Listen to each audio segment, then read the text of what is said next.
chapitre 4, et nous étions restés au verset 3, nous arrivons au verset 4. Alors lisons du verset 4 au verset 9.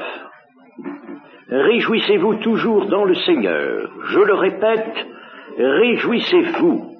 Que votre douceur soit connue de tous les hommes. Le Seigneur est proche.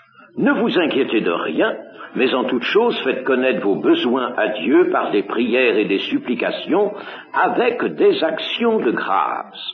Et la paix de Dieu, qui surpasse toute intelligence, gardera vos cœurs et vos pensées en Jésus-Christ. Au reste, frères, que tout ce qui est vrai, tout ce qui est honorable, tout ce qui est juste, tout ce qui est pur, tout ce qui est aimable, tout ce qui mérite l'approbation, ce qui est vertueux et digne de louange, soit l'objet de vos pensées.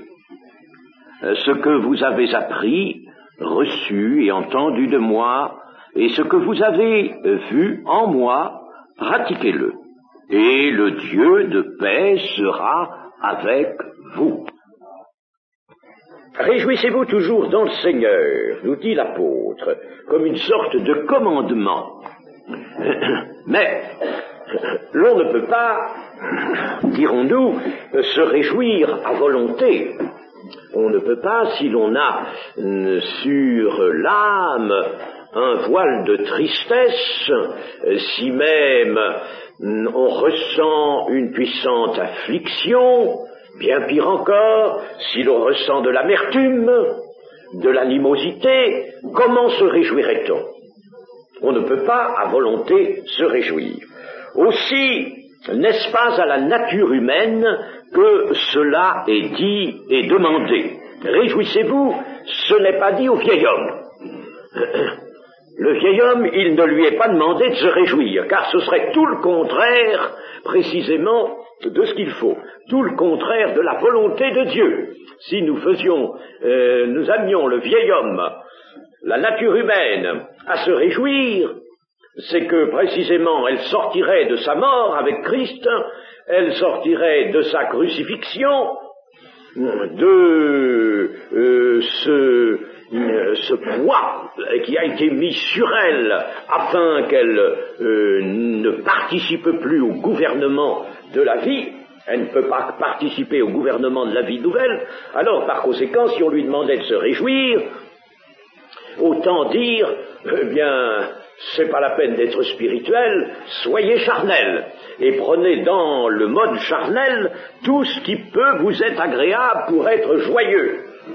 J'ai eu l'occasion une année ici de parler de la joie, de la vraie joie, et je me suis aperçu que je n'avais, pour ainsi dire, pas été compris. Pas moi, mais l'écriture dont je m'étais servi. Je n'ai pas été compris, m'en suis aperçu après. Et cela m'a moi-même profondément attristé de voir qu'on n'avait pas compris cela. La joie n'est pas une joie charnelle. Jamais l'apôtre Paul ne conseillerait de se livrer et de rechercher une joie charnelle. Il s'agit donc bien là de quelque chose de spirituel. Et ce qui nous le montre bien dans le texte, c'est dans le Seigneur. Réjouissez-vous toujours dans le Seigneur, je le répète, réjouissez-vous. On en a fait un petit chœur, un petit chant, et je me rappelle qu'autrefois à Alger, dans une réunion de jeunesse, il y avait un jeune qui conduisait la réunion de jeunesse. J'arrive à ce moment-là dans la salle et je leur entends dire « Réjouissez-vous », ils chantaient ça, « Réjouissez-vous, réjouissez-vous, réjouissez-vous toujours ». Et j'attendais dans le Seigneur, ça n'est pas venu. Alors, je ne les ai pas félicités. Pas plus que le garçon qui conduisait cette réunion de jeunesse. Je lui ai dit, mais enfin, qu'est-ce que ça signifie, ça? Vous ôtez précisément tout ce qui fait la valeur et la vérité de ce commandement. Si vous ôtez dans le Seigneur, ce commandement est à l'envers. Il commanderait une réjouissance charnelle. Réjouissez-vous toujours dans le Seigneur. même si vous avez des causes d'affliction, vous vous réjouissez. Ah, c'est peut-être là, justement, demander aux chrétiens d'être dans un état d'âme, un état spirituel, disons, tout à fait élevé, d'être vraiment dégagé des brumes de la chair et de la terre. Dans un monde où surgissent tant de sujets de tristesse, d'affliction et même de souffrance, il faut pourtant se réjouir constamment dans le Seigneur. Dans le Seigneur. Alors il faut avoir une pensée qui soit dans le Seigneur et non pas ailleurs. Se réjouir en sa personne, dans une étroite communion avec lui. C'est alors que l'on peut se réjouir, par exemple, comme l'apôtre Paul l'indique pour lui-même, des persécutions, des outrages, des calomnies, ou, étant dans la douleur, se réjouir, car le Seigneur nous retient dans sa communion, et nous retient d'autant mieux, d'autant plus fortement dans sa communion, qu'il sait que nous sommes éprouvés. Il le sait tout autant que nous, plus que nous. Il mesure même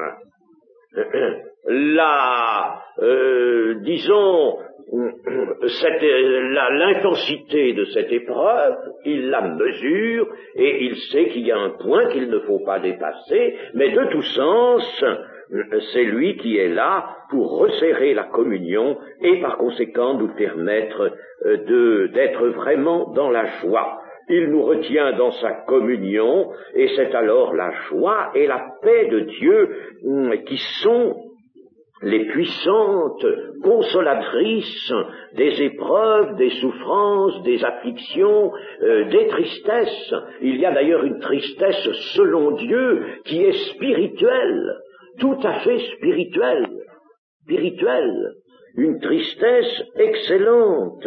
Et alors, ce qui fait la joie dans le Seigneur, ce qui fait la joie, c'est précisément que au sein de cette communion du Père et du Fils, alors là, le Seigneur fait apparaître en plein dans l'épreuve que nous traversons, en plein dans l'affliction qui nous meurtrit, il fait apparaître sa personne et il rend sensible à nos cœurs sa personne.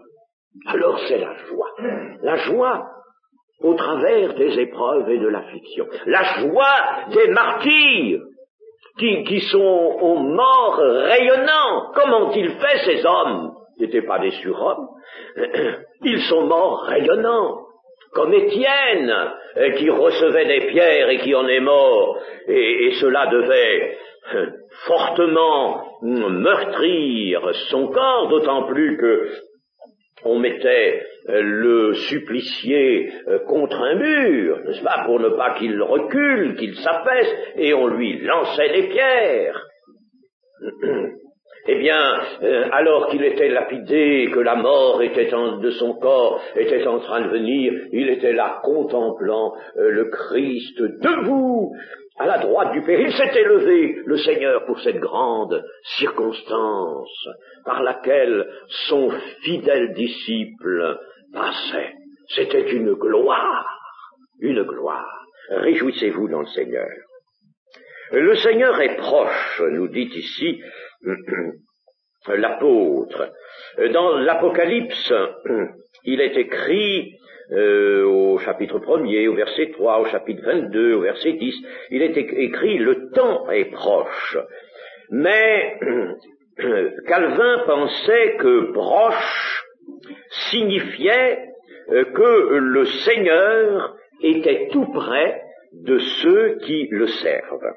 Alors, j'ai noté cet avis, cette pensée de Calvin, parce que, en effet, elle a de la vérité, Le Seigneur est tout près de ceux qui le servent. Mais nous pouvons voir peut-être les choses de plus près. Le Seigneur est proche. Le royaume des cieux est proche. Il est venu vers vous. Vous vous êtes approchés du royaume de Dieu, ou le royaume de Dieu s'est approché de vous. Nous lisons ces choses-là dans l'Écriture. En réalité, quel que soit encore le temps qui sépare l'Église de son enlèvement, le Seigneur est proche. Il était proche, on pouvait le dire avec vérité, dans les commencements de l'Église, alors qu'il y a, n'est-ce pas, 19 siècles passés. Le Seigneur est proche de tout membre qui vit en sa communion. Il est proche, car la réunion avec lui, proche veut bien quand même signaler le moment de la réunion avec le Seigneur, la réunion de l'Église avec le Seigneur, c'est-à-dire la réunion de tous les élus, ceux qui sont rachetés avec le Seigneur. Proche veut bien signaler cela. Ne lui ôtons pas ce sens, n'est-ce pas, qu'il porte, mais la réunion avec lui est déjà en grande partie réalisée lorsque des membres de l'Église sont dans la communion avec le Seigneur. L'attente du jour de la réunion, je dis la réunion, c'est le mot que Paul emploie dans les Thessaloniciens, notre réunion avec le Seigneur, eh bien, l'attente de cette réunion n'est pas inquiétante, ni pénible, et nous en avons comme déjà les arts, si vous voulez, nous en avons déjà une partie de cette réunion. Le Seigneur est proche, et par conséquent pour tout homme spirituel, tout membre de l'Église qui vit dans la communion, comme vraiment il faut insister sur cette communion. J'y ai beaucoup insisté cette année, les autres années aussi, on en a parlé. J'y ai beaucoup insisté, parce que nous le voyons de plus en plus nous sondons l'Écriture, plus nous voyons que c'est là la chose principale, essentielle. Nous avons eu raison de restaurer le baptême dans le Saint-Esprit, donnant la plénitude du Saint-Esprit et essentiellement plénitude de puissance, la puissance pour agir. Et vous serez mes témoins. Le baptême du Saint-Esprit intervenant donc pour faire d'un disciple un témoin du Seigneur Jésus. Mais quant au disciple lui-même, il lui faut essentiellement la communion, et je le dis, on ne met pas assez l'accent d'insistance sur cela. Il vous faut la communion. Vous avez été tous appelés à la communion de son Fils. Jean nous dit, venez avec nous, partageons la même joie, et entrons, soyons dans la communion au Père et au Fils. Parce que là, c'est être dans l'Église, cela. Alors, chers amis, attention de ne pas être en dehors de cette communion, ou de ne pas n'avoir peut-être qu'une communion, c'est-à-dire une relation avec le Seigneur, bien peu sensible, bien relâchée, n'est-ce pas, qui soit relâchée, par exemple, n'est-ce pas, qui pose elle-même un problème. N'est-ce pas? Il faut que ce soit une réalité, non pas un problème, mais une réalité, cette communion avec le Seigneur. Et c'est cela que veut nous dire, tout cela est infiniment spirituel. Et quand nous discutons de l'Écriture, comme je l'ai entendu souvent faire, et cela me meurtrit, le Seigneur est proche, pourtant il y avait pas mal de temps encore à attendre, alors il est proche, qu'est-ce que ça veut dire? Il va venir bientôt, etc. On ne voit que le temps. On raisonne comme un homme de la terre, tout simplement. Le Seigneur est proche, mais sois dans le Seigneur. Réjouis-toi dans le Seigneur. Et Paul vient de nous dire cela. Réjouissez-vous dans le Seigneur. Le Seigneur est proche. Si tu te réjouis dans le Seigneur, si tu es en lui, si tu es dans cette magnifique relation qui se nomme communion, le Seigneur est en toi. Toi, tu es dans le Seigneur est en toi. Alors, tu le sens proche. Il est proche.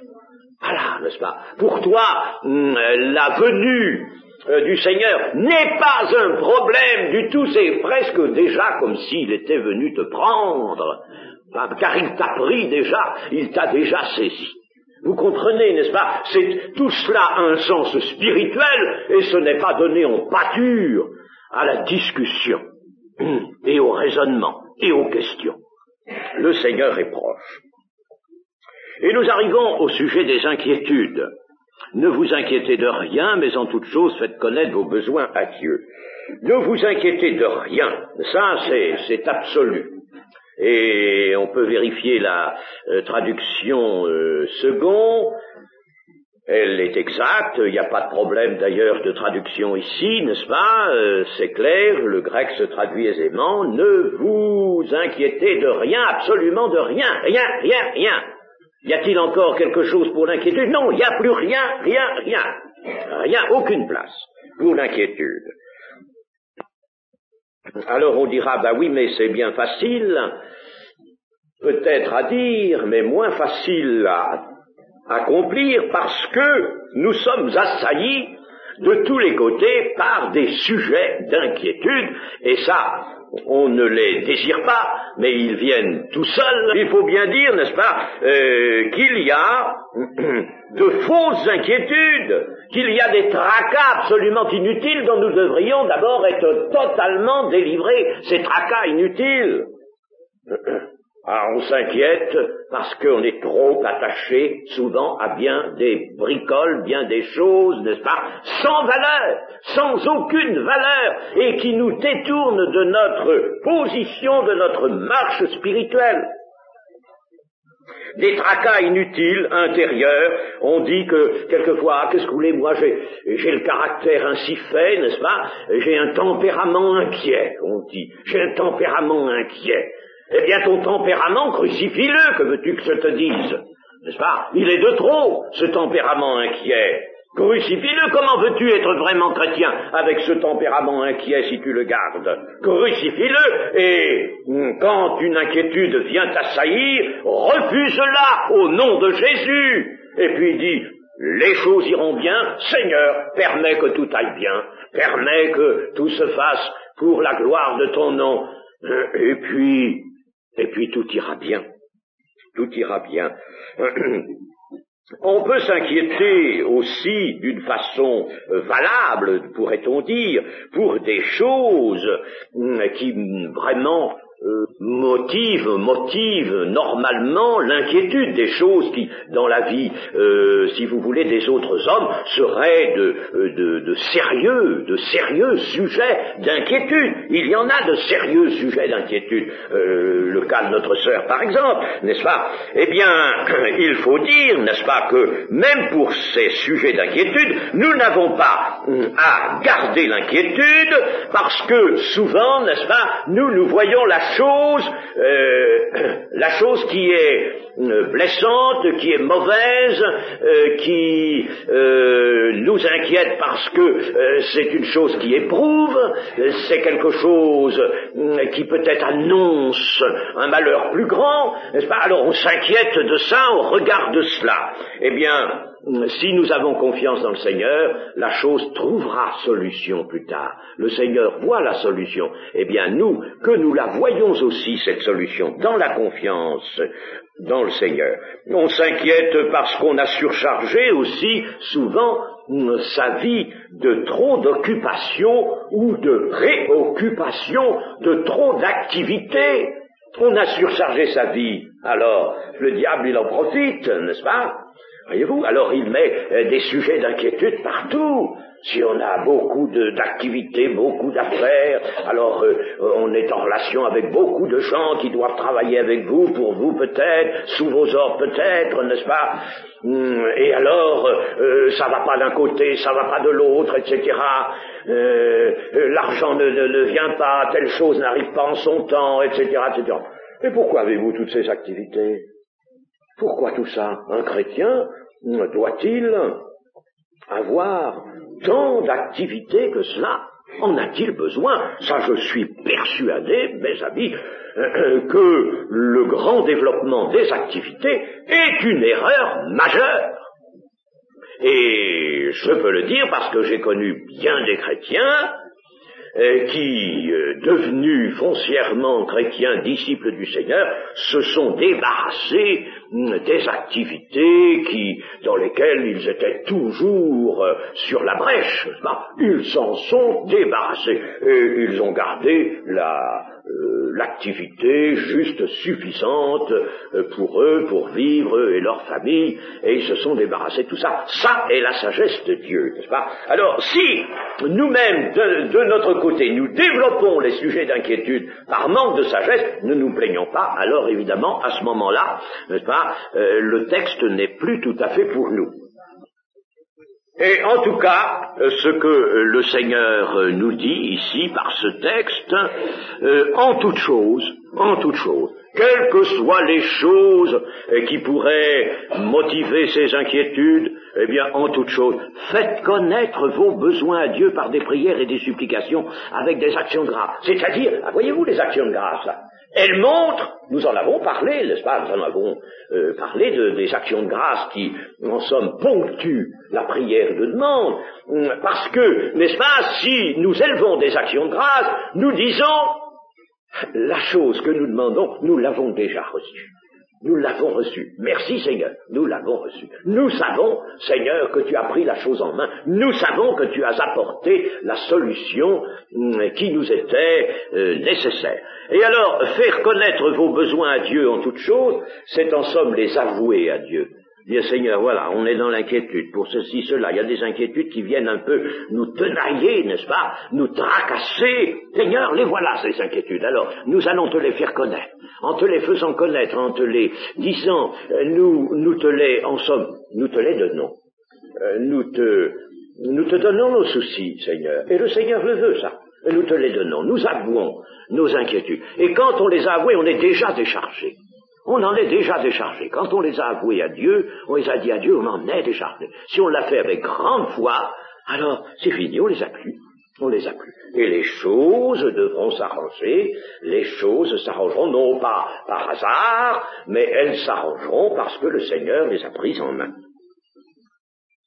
Et la paix de Dieu, nous dit l'apôtre, la paix de Dieu, c'est une belle péroraison, et la paix de Dieu qui surpasse toute intelligence gardera vos cœurs et vos pensées en Jésus-Christ. Les inquiétudes étant disparues, la paix peut remplir notre cœur. Ce sont les inquiétudes qui font la guerre à la paix intérieure. Alors, si les inquiétudes disparaissent, la paix revient, et c'est alors que les pensées peuvent librement demeurer en Jésus-Christ. Sans ça, n'est-ce pas, sous le coup des inquiétudes, que font nos pensées? Elles vont vers les sujets d'inquiétude, vers les choses qui inquiètent, elles y vont, puis elles quittent Jésus-Christ. Nos pensées quittent Jésus-Christ. On laisse Jésus-Christ, n'est-ce pas? On dit, Seigneur, j'ai affaire au dehors, je suis très préoccupé. Seigneur, reste là, attends-moi, je m'en vais, je sors, n'est-ce pas? C'est comme si vous lui disiez ça, la même chose, hein? Voyez-vous? Alors, si au contraire, ces inquiétudes sont annulées, alors la paix revient, n'est-ce pas? Et vos pensées reviennent en Jésus-Christ, là où elles doivent être toujours. La raison humaine ne peut concevoir de paix, de calme et même de joie en un homme qui souffre ou qui a de graves sujets d'inquiétude. Et pourtant, l'Écriture nous assure de la part de Dieu que cela est donné à celui qui met cette parole, notamment, en pratique avec foi. Celui qui met la parole de Dieu en pratique avec foi, il a des soucis, des inquiétudes, il les répand devant Dieu. Il est homme, Dieu sait qu'il est faible et que les inquiétudes, bien sûr, sur une nature faible comme la nôtre, ont une certaine portée, on les répand devant Dieu, et puis, c'est fini, la paix est là. Il faut toujours rechercher le retour de notre cœur, de nos pensées, à la paix parfaite, à la paix parfaite.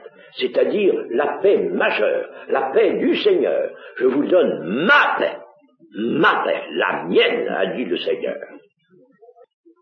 Au reste, frères, lisons-nous verset 8, au reste, frères, ce qui indique que là, l'apôtre Paul va faire une sorte de synthèse, un résumé, si vous voulez, une sorte de synthèse.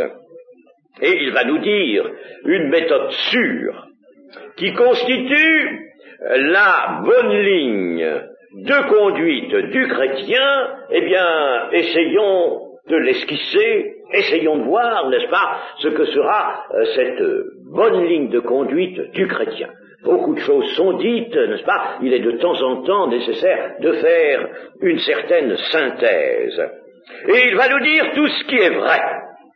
Tout ce qui est vrai, selon l'Évangile, tout ce qui découle d'une franche application de la parole de Dieu. Attention, tout ce qui est vrai, pas dans l'énonciation seulement. Nous faisons souvent de la parole de Dieu une simple énonciation, non pas. Il faut chasser cette pensée-là de nous. Il faut implanter même une autre pensée. La parole de Dieu est vraie quand elle est connue, reçue et mise en pratique. Voilà le vrai.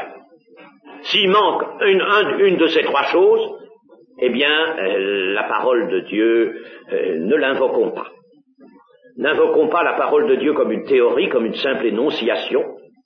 N'invoquons pas la parole de Dieu si nous ne l'avons pas comprise, acceptée du fond de notre cœur avec amour et foi, bien sûr. Et puis, n'invoquons pas la parole de Dieu si nous ne la mettons pas en pratique et si nous nous y refusons. N'invoquons pas la parole de Dieu. Ce serait faux. La vérité, c'est quand la parole de Dieu énoncée a été reçue, n'est-ce pas? Elle a été, le cœur l'a acceptée parce qu'elle est faite pour le cœur. Elle est faite pour lui. Parle au cœur de ce peuple, disait le Seigneur à son prophète. Parle au cœur de ce peuple. Et quand cette parole, alors, est entrée dans la pratique, là, il y a la vérité. Et Jean disait, je me réjouis de voir que tu marches dans la vérité. Il marchait dans la vérité parce qu'il vivait la vie nouvelle, mettant en pratique la parole de Dieu qu'il avait reçue, qu'il aimait, et dont il ne perdait rien. Voilà la vérité. La vérité demande donc une mise en pratique de la parole de Dieu, sans quoi elle n'est pas. Alors, tout ce qui est vrai, de cette manière, tout ce qui est honorable, c'est-à-dire tout ce qui est digne, tout ce qui peut être vu et qui constitue le témoignage, le vrai, tout ce qui est un bon témoignage, si vous voulez, tout ce qui est de bon témoignage, honorable. Bon, ensuite, il nous dit tout ce qui est juste. Tout ce qui est juste. Juste, c'est ce qui est selon la volonté de Dieu. Selon la volonté de Dieu, et qui introduit par conséquent l'équité, la justice, l'équité. Le Seigneur dit à Jean-Baptiste, laisse, il faut maintenant que nous fassions ce qui est juste, ce qui est de la volonté du Père, et ce qui sera l'équité. Alors, tout cela, et il y a encore quelque chose, il y a encore plusieurs termes, tout ce qui est pur, c'est-à-dire exempt de mélange. Pur veut toujours dire dans la Bible exempt de mélange. Transparent, exempt de mélange. Tout ce qui est aimable, non pas aimable comme des personnes qui savent l'être, qui s'ingénient à l'être et qui sont sympathiques. Non, tout ce qui est aimable, c'est-à-dire qui attire, comme par exemple l'humilité est une chose aimable. c'est-à-dire qui doit être aimé. La simplicité doit être aimée, l'esprit de charité doit être aimé. Voilà des choses aimables. Voilà ce que veut dire le Seigneur. Je le répète, tout est spirituel là, n'est-ce pas? Et il ne s'agit pas de conceptions humaines là. Tout ce qui est vertueux, c'est-à-dire empreint de force divine, ça, c'est la force et l'énergie de l'âme. Tout ce qui est empreint de cette force divine et de cette énergie de l'âme. Tout ce qui est digne de louange, c'est tout simplement le bien.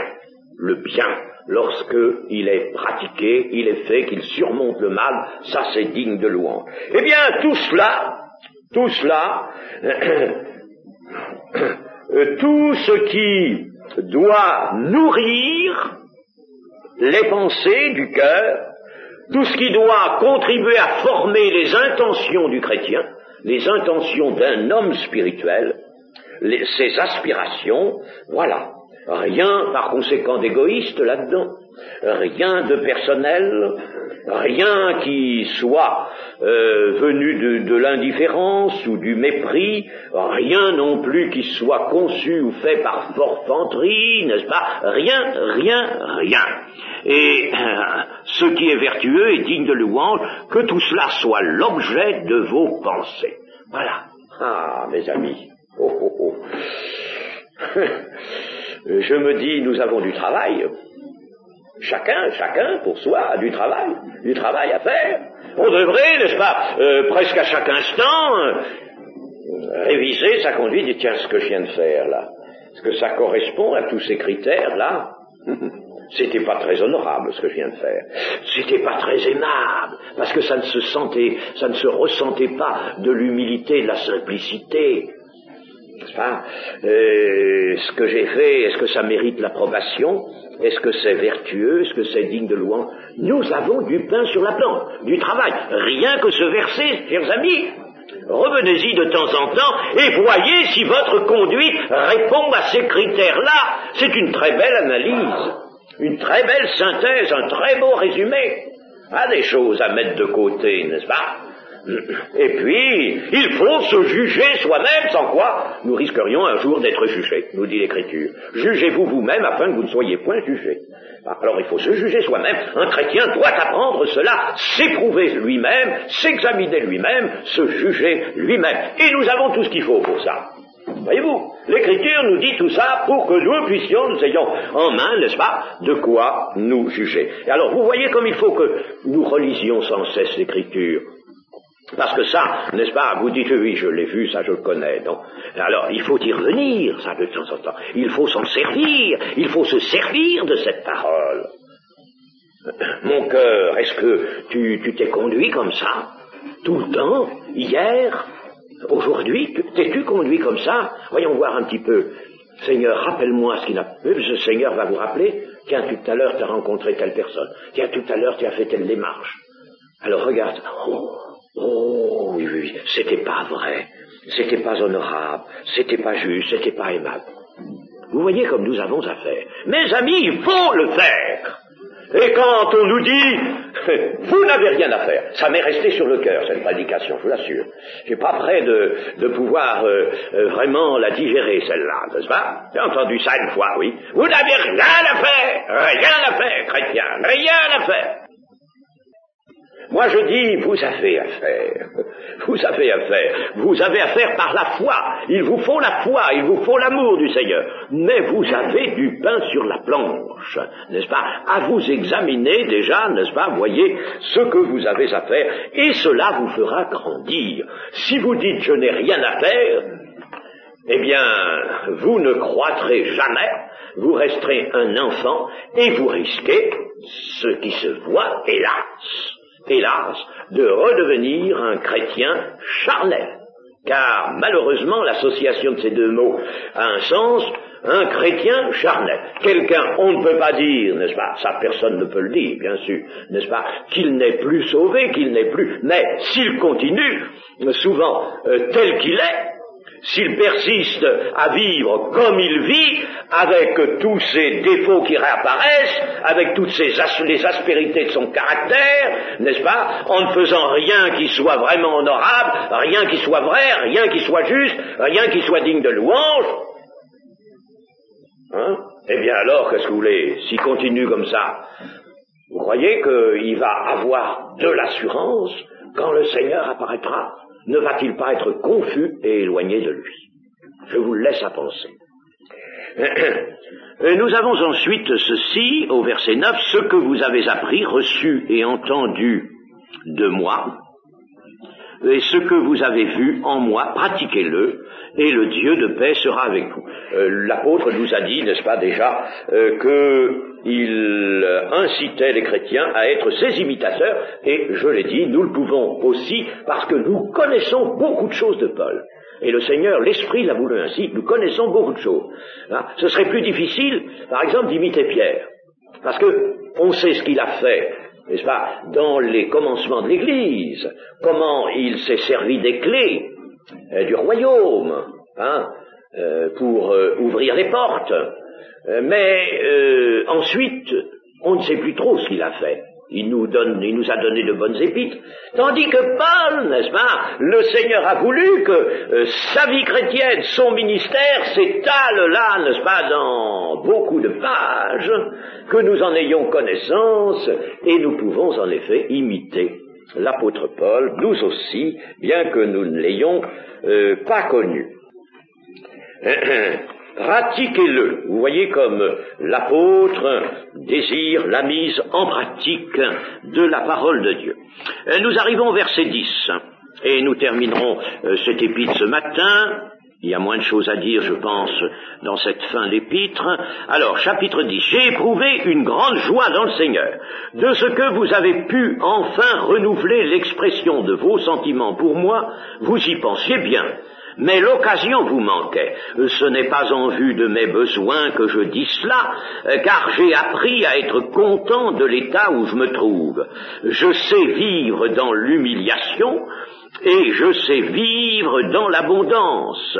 En tout et partout, j'ai appris à être rassasié et à avoir faim, à être dans l'abondance et à être dans la disette. Je puis tout par celui qui me fortifie. Cependant, vous avez bien fait de prendre part à ma détresse.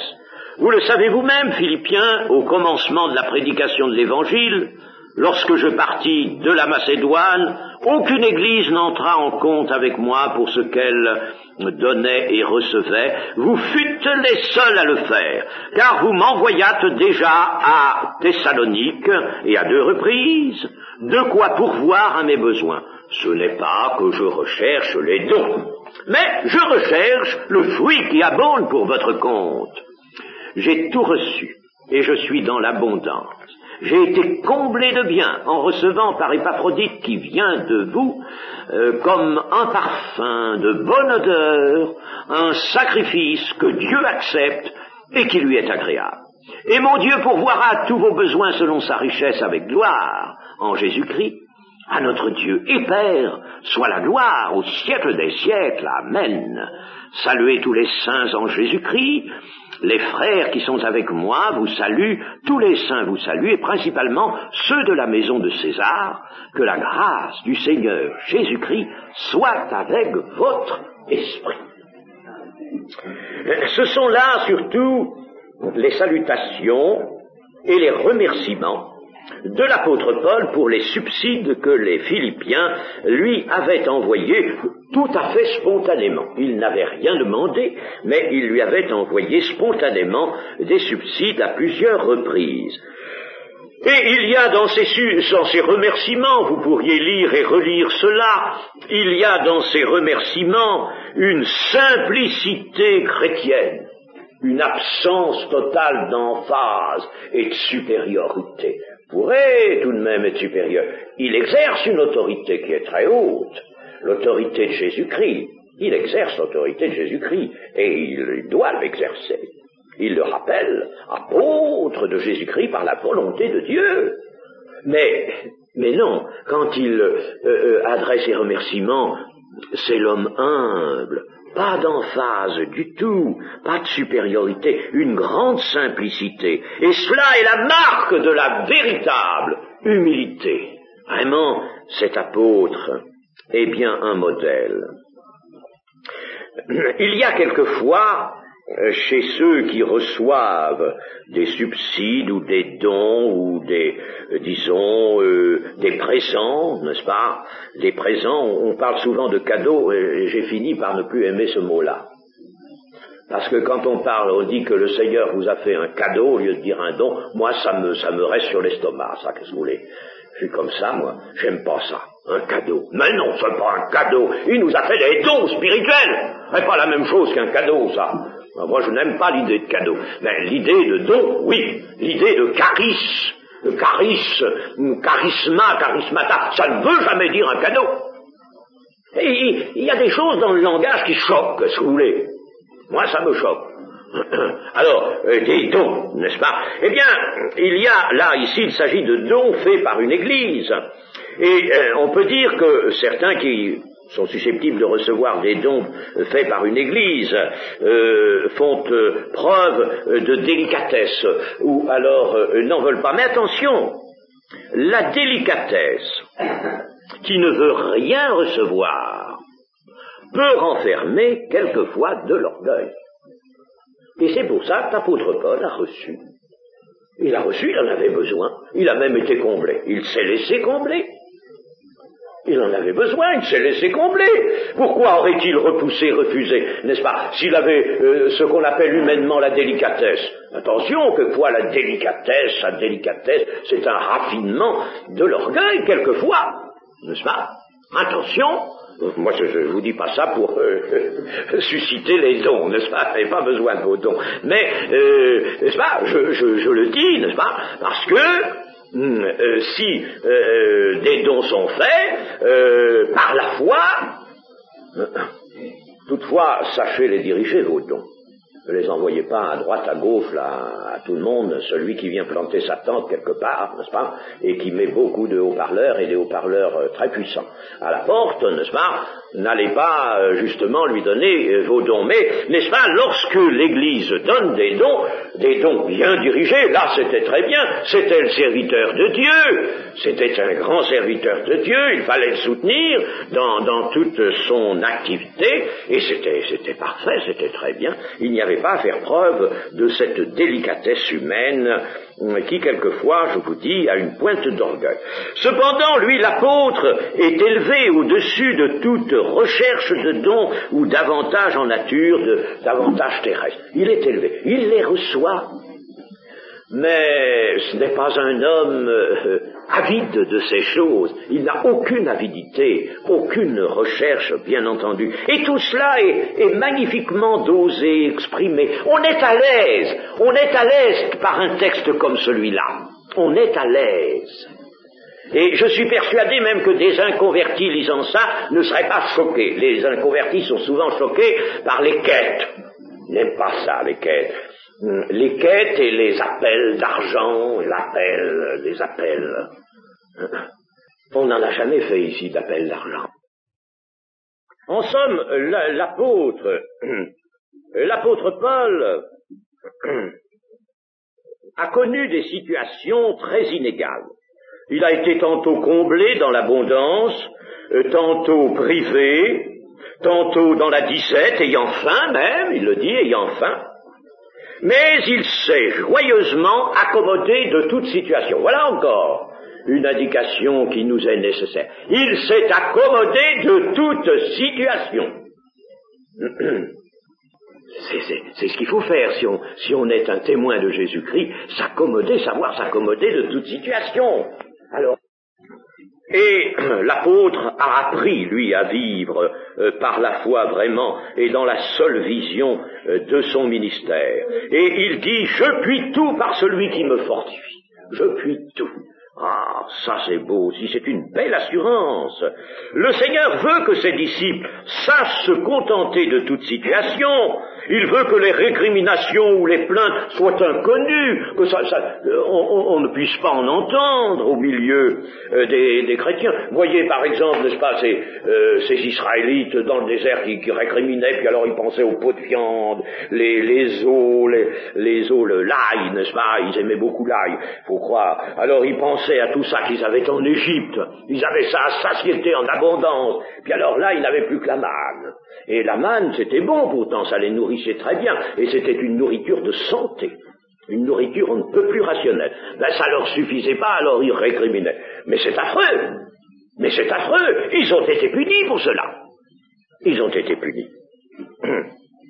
Avons-nous nous-mêmes la volonté d'apprendre à être toujours satisfaits, à être toujours joyeux? Vous savez, il ne faudrait pas, réfléchissez à ça, que le petit confort moelleux, il est toujours moelleux quand on est chez soi, n'est-ce pas, le petit confort moelleux de ses habitudes, de son petit chez-soi. Il ne faudrait pas que cela nous tienne prisonniers. Il ne faudrait pas que ça nous tienne prisonniers. On peut avoir un petit chez-soi que ce ne soit pas d'un grand confort, mais on y tient, on y est bien, on a ses aises, comme on dit, n'est-ce pas, on a tout à fait ses aises. Puis si on sort de ça, on n'est plus bien, n'est-ce pas, il nous manque quelque chose, et on ne sait pas supporter cela.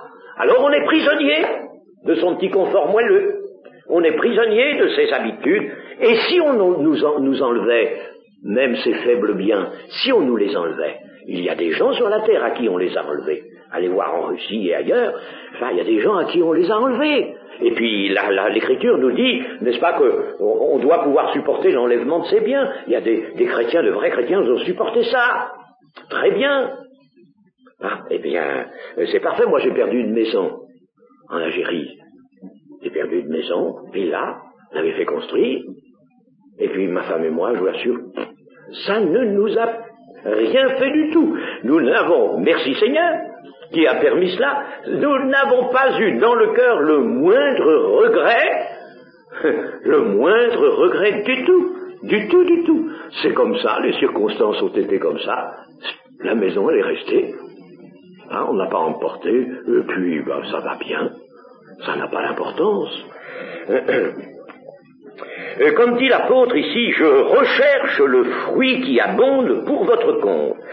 C'est-à-dire textuellement, je cherche à faire abonder le fruit qui doit vous revenir.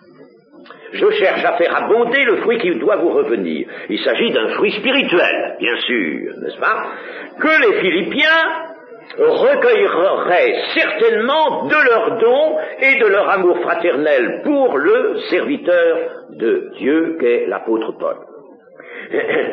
Oui, ils ont aidé selon une louable intention, selon comme la force de leur amour fraternel pour l'apôtre Paul. Ils ont cédé à cet amour fraternel, ils l'ont aidé, et l'apôtre Paul dit, moi ce que je veux maintenant, c'est que ce que vous avez fait pour moi vous procure un fruit spirituel, et cela ne manquera pas. Vous savez ce qu'a dit le Seigneur Jésus.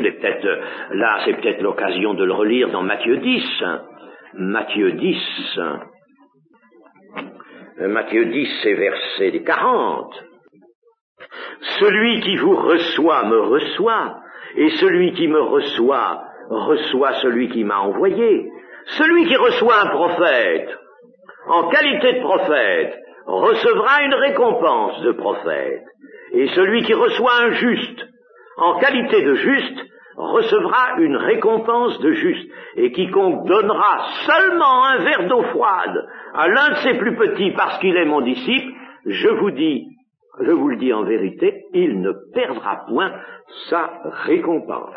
Vous voyez par conséquent, n'est-ce pas, qu'il y a toujours, le Seigneur a prévu là des récompenses. Et là, l'apôtre Paul en parle, en somme, sous l'idée du fruit spirituel. Enfin, ce que l'apôtre Paul a reçu des Philippiens, il le regarde comme un don fait à Dieu. Ça, c'est très beau.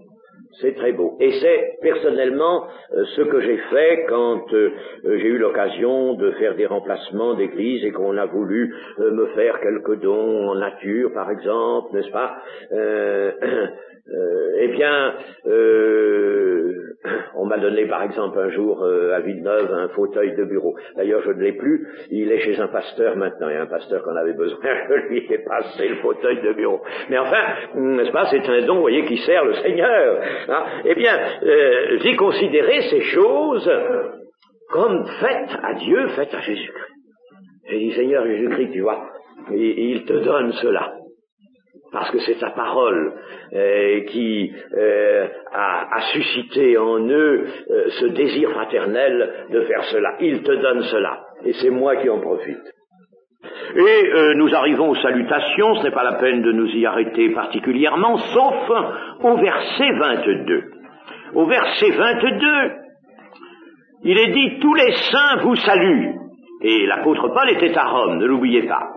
Et principalement ceux de la maison de César. La maison de César. Vous ne savez pas qui était ce César? On appelait César l'empereur de Rome. Et vous ne savez pas qui était ce César à l'époque où Rome, nous avons dit dans les 60, l'an 60 à 63, mettons, qui était ce César? C'était l'abominable Néron. Il y avait donc des saints dans la cour même de l'empereur Néron. Ainsi, l'Évangile avait pénétré dans cette cour impériale, c'est-à-dire dans un abîme de crimes et de vices. Telle était, n'est-ce pas, la cour de Néron, un abîme.